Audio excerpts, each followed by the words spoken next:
In this episode of Jonathan Masters Randomness, it's brought to you by Jumex. And actually, the mango nectar version is probably the worst version there is. It's just juice, 50 cents, save a lot.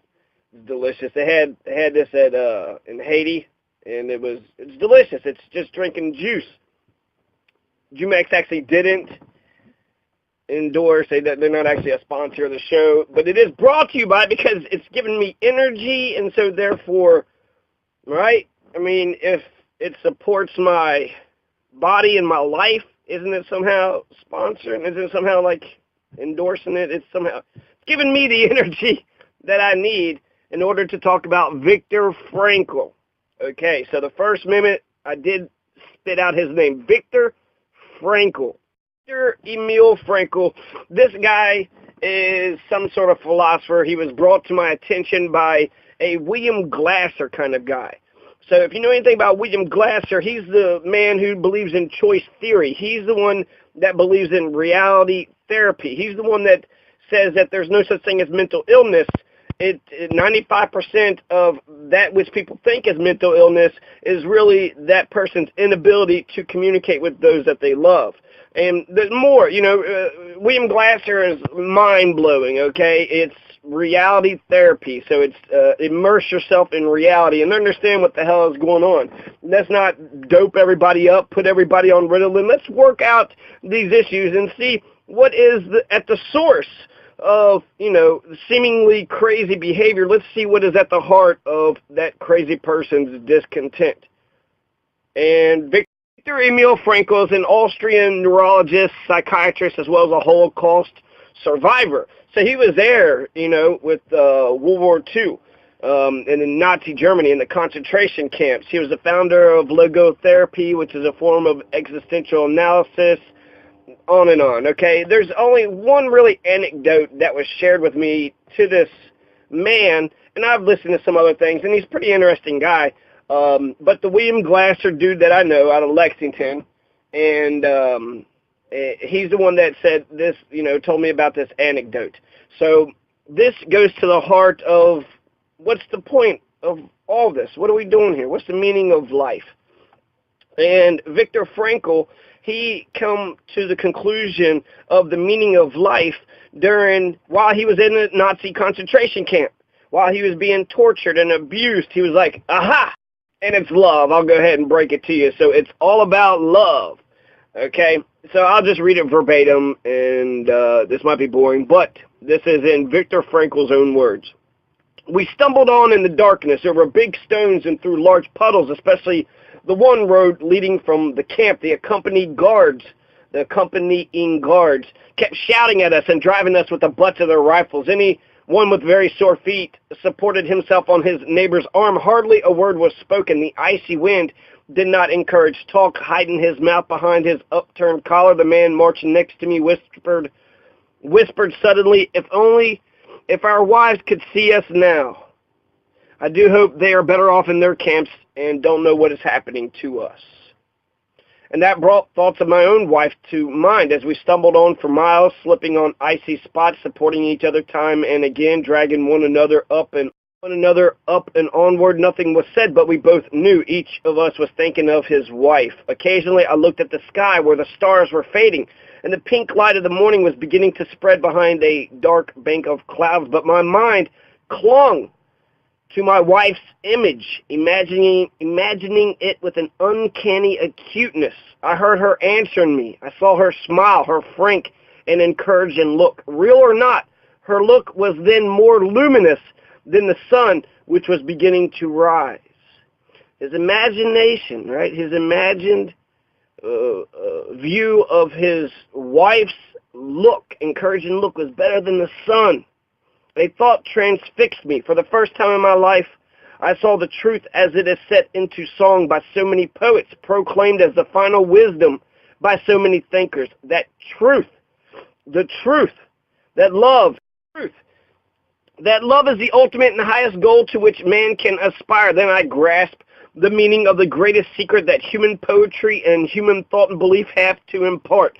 The salvation of man is through love and in love. I understood how a man who has nothing left in this world still may know bliss, be it only for a brief moment, in the contemplation of his beloved, in the position of utter desolation when man cannot express himself in positive action, when his only achievement may consist in enduring his sufferings in the right way, an honorable way. In such a position, man can, through loving contemplation of the image he carries of his beloved, achieve fulfillment.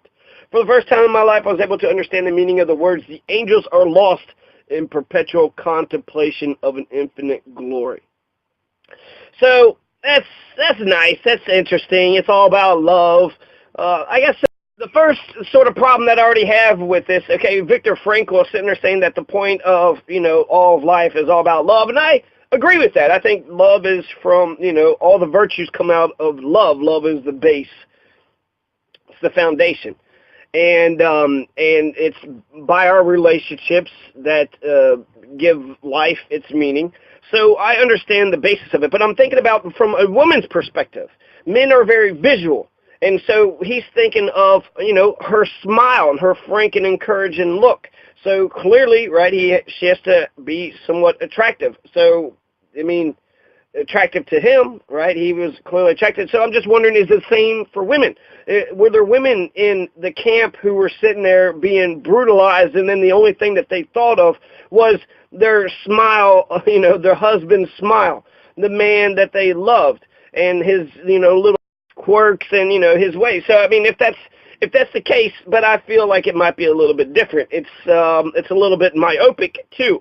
So I remember when I was in the Letcher County Jail, okay, so I'm living out in the middle of the woods. I got another fucking warrant. Ugh, dumb bullshit. But Spalding University wants to fuck up my life, and that took about 2 years in order to settle that criminal case. And I'm going to start the civil case here shortly. But it was a miscommunication with my public defender, but apparently I had a warrant, and I'm sitting in jail, and I was in jail for a day. And while I'm sitting in jail, the only thing I wanted to do was work on this list of Kentucky counties. Which of the counties are racist, are named after racist people? And so if I was to, basically take Viktor Frankl's, and it wasn't Nazi Germany oppression, but it's in a fucking room, smells, stinks, with two fucking weird guys with a bunch of jailer, rapist, fucking oppressor, molester type motherfuckers. And so I'm sitting in jail, and I'm thinking of the work that I wish that I was doing. And I think if I was to use sort of the same mindset, it's basically consciousness, and it's freedom. Freedom would be the bigger thing there, because how can you love somebody? What if Viktor Frankl was put with, one of his male colleagues and forced to do fellatio on him? Is that his beloved? Do they love each other? No, without freedom, none of it matters. And so, perhaps because I didn't have a girlfriend at the time or a wife, that's why Anyways, it was a guy from Lexington that had told me that, and I just want to sort of cling on to his memory because he did make me think about some things. Viktor Frankl was, it was Nazi Germany. I think that there's actually more to be gained. I can understand somewhat. When I was living out in the middle of the woods, I was just so sort of, I was mad. I was really pissed off at the world, at society. People couldn't empathize with me. Nobody would reach out, and I didn't understand what the hell was going on. It didn't make any sense to me. Is everybody a bunch of fucking psychos? Is everybody a bunch of evil fucking bastards? Is it capitalism? Everybody's just doing what they, can, and they can only worry about their little corner of the world, and they ignore everybody else. And I like to think that that's it. I hope that's what it is. But Anne Frank, when I read the autobiography of Anne Frank, she told me a lot. I learned a lot from Anne Frank. And so that was just, again, go back to consciousness. I was making a connection.